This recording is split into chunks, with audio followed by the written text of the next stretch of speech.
Schumacher heartbreak, we wanted to bring racing hero back, reveals Ferrari boss.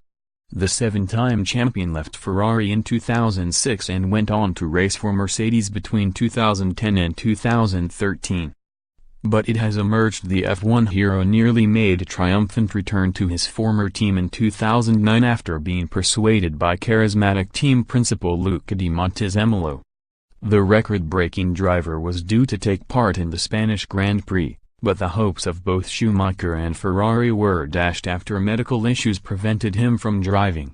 Former team boss Di Montezemolo revealed he met with Schumacher in 2009 after Ferrari driver Felipe Massa suffered a horror crash in Hungary. Michael Schumacher was reluctant at first, and it took an hour to convince him to drive for the prancing horse again.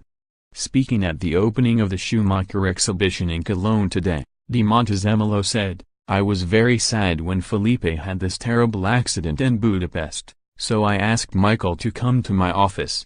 I said to him, listen, Michael, you have to do that for me and for Ferrari, you have to go back."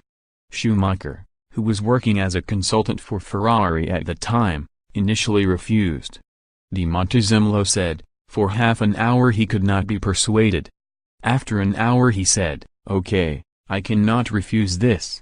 Following the 2009 Hungarian Grand Prix, which saw Massa crash during qualifying after a piece of debris from another car smashed into his helmet, the team had 4 weeks until the next race in Valencia.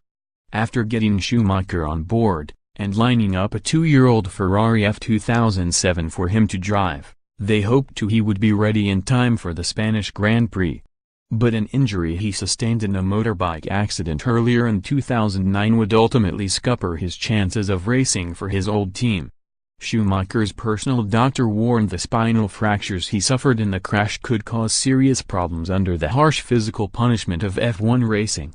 Di Montezemolo said, he went into the racing department and was full of enthusiasm, like a kid or a young driver. Then he went to Mugello and did a very good test with the old car, but unfortunately his doctor had to stop him from returning and he said he was not ready, which was bad for all of us.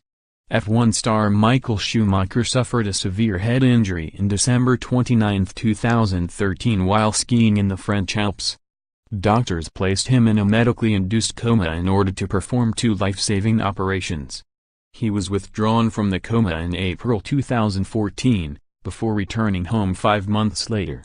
Schumacher's family have been reluctant to share information on the F1 legend's recovery, but they have revealed he is continuing rehabilitation from his home on the shores of Lake Geneva. Additional reporting by Monica Pallenberg.